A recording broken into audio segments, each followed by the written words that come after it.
Nizamabad parliament పరిధిలో ఎన్నికల బందోబస్తు పకడ్బందీగా చేశామన్నారు నిజామాబాద్ సిపి కాళేశ్వర్. ప్రతి పోలింగ్ స్టేషన్లో సీసీ కెమెరాలను ఏర్పాటు చేశామన్నారు. పార్లమెంటు పరిధిలో ఈ నెల 14 వరకు 144 సెక్షన్ అమలు చేశామని తెలిపారు. సోషల్ మీడియాలో తప్పుడు ప్రచారాలు, ఎన్నికల ప్రచారాలు చేస్తే కఠిన చర్యలు తప్పవంటున్న సిపి కాళేశ్వర్తో Rajinikanth face to face. Parliament పరిధిలో ఎన్నికల ప్రక్రియను పరిశీలిస్తున్నారు నిజామాబాద్ సిపి కాళేశ్వర్. మనతో ఉన్నారు, మాట్లాడదాం. సార్ చెప్పండి, ఎన్నికలకు సంబంధించినటువంటి పోలీస్ విభాగానికి సంబంధించి ఎట్లాంటి ఏర్పాట్లు చేశారు? ఇప్పుడు అన్ని నిజామాబాద్ డిస్ట్రిక్ట్లో ఆల్మోస్ట్ 3000 వరకు పోలీస్ సిబ్బంది డిప్లాయ్మెంట్ అనేది చేయడం జరిగింది. దీంట్లో ప్రతి పోలింగ్ లొకేషన్లో మనది డిప్లాయ్మెంట్ అని ఉంటుంది. ప్రతి పోలింగ్ స్టేషన్కి ఒక సిబ్బంది డిప్లాయ్మెంట్ ఉంటుంది. ఈ పోలింగ్ స్టేషన్స్ని నార్మల్ మరియు సమస్యాత్మక పోలింగ్ స్టేషన్ అనేది గుర్తించడం జరిగింది. ఈ సమస్యాత్మక పోలింగ్ లొకేషన్స్ దగ్గర కేంద్ర బలగాలది డిప్లాయ్మెంట్ అనేది ఉంటుంది. మనకి పార్లమెంటరీ కాన్స్టిట్యున్సీలో మొత్తం 1800 పోలింగ్ స్టేషన్స్ ఉన్నాయి. దీంట్లో అరౌండ్ 700 పోలింగ్ స్టేషన్స్ని సమస్యాత్మక పోలింగ్ స్టేషన్స్ అని గుర్తించడం జరిగింది. అటువంటి లొకేషన్లో ఆర్మ్డ్ పోలీస్ డిప్లాయ్మెంట్ అనేది ఉంటుంది. అదే కాకుండా మనకి ఆల్మోస్ట్ 200 పెట్రోలింగ్ పార్టీస్ని కూడా డిప్లాయ్మెంట్ చేయడం జరిగింది. సమస్యాత్మక ప్రాంతాలని గుర్తించడం, ఎక్కడ మనకి ఎక్కువ గ్యాదరింగ్, పోలింగ్ డే రోజు ఎక్కువ గ్యాదరింగ్ అయ్యే అవకాశం ఉంటుంది, ఇంపర్సనేషన్ ఓటింగ్ జరిగే అవకాశం ఉంటుంది, ఇష్యూ జరిగే అవకాశం ఉంటుంది. అటువంటి ప్రాంతాలన్నీ గుర్తించి ఆ ఏరియాస్లో ఎక్కువ నిఘా పెట్టడానికి పెట్రోలింగ్ పార్టీస్ను మరియు కేంద్ర బలగాల్ని పికెట్ ద్వారా అక్కడ డిప్లాయ్మెంట్ చేయడం జరిగింది. వెబ్కాస్టింగ్ అనేది అక్కడ పోలీస్ స్టేషన్ లోపల ఉన్న సిబ్బందికి సంబంధించిన రికార్డింగ్ జరుగుతుంది అక్కడ. అదే కాకుండా పోలింగ్ స్టేషన్ బయట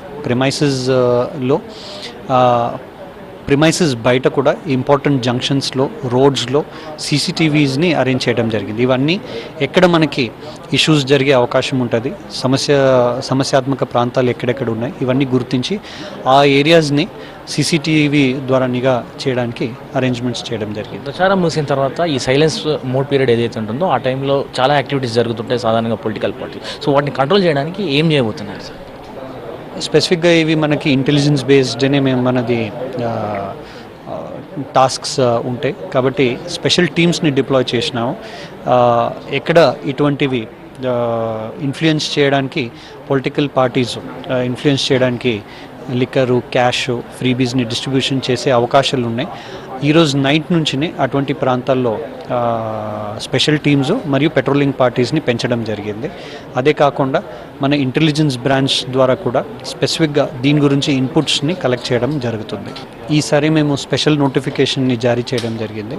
ఈ notification election commission of India directions, guidelines, notifications ఉన్నాయి కొన్ని, దాంట్లో భాగంగా మరియు రిప్రజెంటేషన్ ఆఫ్ పీపుల్స్ యాక్ట్ దాంట్లో భాగంగా CrPC, then Indian police act, ఇవన్నీ చట్టాల్లో ఉన్నటువంటి ప్రొవిజన్స్ని కలుపుతూ ఈ పోలింగ్ లొకేషన్స్కి 100 మీటర్స్ అండ్ 200 మీటర్స్ ప్రాంతాల్లో ఎటువంటి గ్యాదరింగ్ అనేది అలౌ చేయడం జరిగదు. అది పొలిటికల్ పార్టీ మెంబర్స్ కావచ్చు, ప్రైవేట్ మెంబర్స్ కావచ్చు, సివిల్ మెంబర్స్, ఎవరికి కూడా 5గురికినా ఎక్కువ గ్యాదరింగ్ అనేది అలౌడ్ ఉండదు.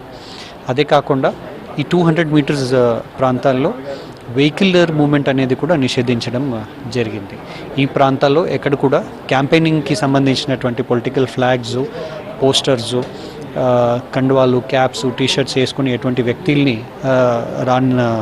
ఇవ్వడం జరగదు. అదే కాకుండా ఈ 200 మీటర్స్ తర్వాత ప్రతి క్యాండిడేటు ఒక బూత్ని ఆర్గనైజ్ చేయడానికి పర్మిషన్ ఇవ్వడం జరుగుతుంది. ఆ బూత్లో 10x10 టెంట్, ఎండాకాలం ఉంది కాబట్టి 10x10 ఉన్నటువంటి ఒక టెంట్లో ఒక టేబుల్, 2 చైరు అండ్ 2 వ్యక్తులని మాత్రమే అలౌ చేయడం జరుగుతుంది. ఆ బూత్లో, ఆ టెంట్లో గ్యాదరింగ్ అనేది నిషేధించడం జరిగింది. అందరూ మీ ఓటు హక్కుని వినియోగించుకోవడానికి అవసరం ఉన్నటువంటి ఆ వాతావరణాన్ని, అరేంజ్మెంట్స్ని రిటర్నింగ్ ఆఫీసర్ గారు, పోలీస్ డిపార్ట్మెంటు ఏర్పాటు చేయడం జరిగింది. ఎక్కడ కూడా ఎటువంటి సమస్యలు జరగకుండా ప్రశాంతమైన వాతావరణాల్లో జరగడానికి, ఎన్నికలు జరగడానికి అన్ని రకాల అరేంజ్మెంట్స్ చేయడం జరిగింది. ఎవరు కూడా ప్రజలు భయప్రాంతానికి గురి చేయకుండా వాళ్ళు ముందుకొచ్చి స్వేచ్ఛగా వాళ్ళు ఓటు హక్కుని వినియోగించుకోవాలని నేను కోరుతున్నా. Right sir, thank you. మొత్తం మీద నిజామాబాద్ పార్లమెంట్ పరిధిలో ఇప్పటికే పోలీస్ విభాగానికి సంబంధించినటువంటి అన్ని రకాల ఏర్పాట్లు పూర్తి చేసినటువంటి విషయాన్ని నిజామాబాద్ సిపి కల్మేశ్వర్ చెప్తున్నారు. మరోపక్క ఓటర్లు స్వచ్ఛందంగా నిర్భయంగా వచ్చి తమ ఓటు హక్కును వినియోగించుకున్నటువంటి విషయాన్ని కూడా ఆయన చెప్తున్నారు. కెమెరా పర్సన్ రాజేష్తో రజనీకాంత్, V6 న్యూస్, నిజామాబాద్.